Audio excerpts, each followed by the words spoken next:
বন্ধুরা, আপনারা সবাই কেমন আছেন? আশা করি সবাই খুব ভালো আছেন। আবারও একটা নতুন রেসিপি নিয়ে আপনাদের সামনে হাজির হয়েছি। আজকে বানাবো সুজি দিয়ে কিভাবে রসগোল্লা তৈরি করতে হয়। আমি গ্যাসে একটি প্যান বসিয়ে দিয়েছি। তার মধ্যে বড় কাপের 1 কাপ আমি দুধ দিয়েছি। দুধটা একটু জাল ওঠা পর্যন্ত দুধটা নাড়তে হবে। তো দুধটা আমি একটা স্প্যাচুলার সাহায্যে নাড়ছি। 2 থেকে 3 মিনিট দুধটা এরকমভাবে নাড়তে হবে। তারপরে দুধে একটু জাল উঠে গেলে আমি ছোট কাপের 1 কাপ সুজি দিয়ে নিচ্ছি। সুজিটা দিয়ে অনবরত নাড়তে হবে যেন সুজিটা দলা বেঁধে না যায়। সুজিটা দলা বেঁধে গেলে গোল্লা পাকাতে গেলে প্রবলেম হয়ে যাবে। এবারে দুধটা একটু শুকিয়ে গেলে আমি এর মধ্যে ছোট কাপের হাফ কাপ আমি চিনি দিয়ে নেব। চিনিটা আমি দুবার করেই দেব, যেন চিনিটা দিলে সুজিটা নরম হয়ে যায়। এই জন্য চিনিটা দুবার করে দিতে হবে আর অনবরত নাড়তে হবে। তো দেখুন আমার প্যানের গায়ে লেগে যাচ্ছে, এজন্য আমি অল্প একটু ঘি দিয়ে দেবো। ঘিটা দিলে কি প্যান থেকে সুজিটা উঠে আসবে। দেখুন ঘিটা দিয়ে ভালো করে নাড়তে হবে। নাড়তে নাড়তে ঠিক এরকম একটা ডো তৈরি হয়ে যাবে। এবারে এটা আমি ঠান্ডা করতে রেখে দেবো।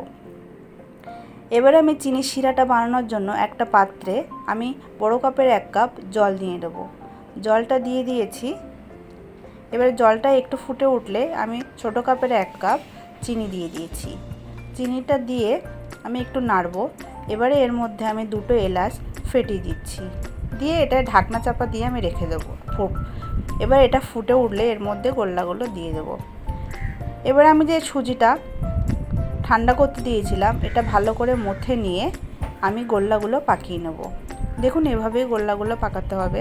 যে গোল্লাগুলো কি সুন্দর সফট আর নরম হয়েছে, আপনারাও ঠিক এরকমভাবে করবেন। আর আমার এই ভিডিওটা যদি ভালো লাগে তাহলে অবশ্যই আপনারা একটা লাইক, কমেন্ট আর শেয়ার করে জানাবেন। আর সাবস্ক্রাইব করে দেবেন আমার ইউটিউব চ্যানেলটি। দেখুন এরকমভাবেই আমি সবগুলো রসগোল্লা বানিয়ে নেব। তো আপনারা গোল্লাগুলো ঠিক একই সাইজের বানাবেন আর বেশি বড় করে বানাবেন না, তাহলে যখন চিনি শিরার মধ্যে এগুলো পড়বে তখন এগুলো আবার ফুলে অনেক বড় হয়ে যায়, তাহলে ফেটে যাওয়ার ভয় থাকে। দেখুন আমার গোল্লাগুলো সব করা হয়ে গেছে। এবারে যে চিনির শিরাটা বানাতে দিয়েছিলাম তার মধ্যে এগুলো আমি এক এক করে ছেড়ে দেব। তো এদিকে আমার চিনি শিরাটা রেডি হয়ে গেছে।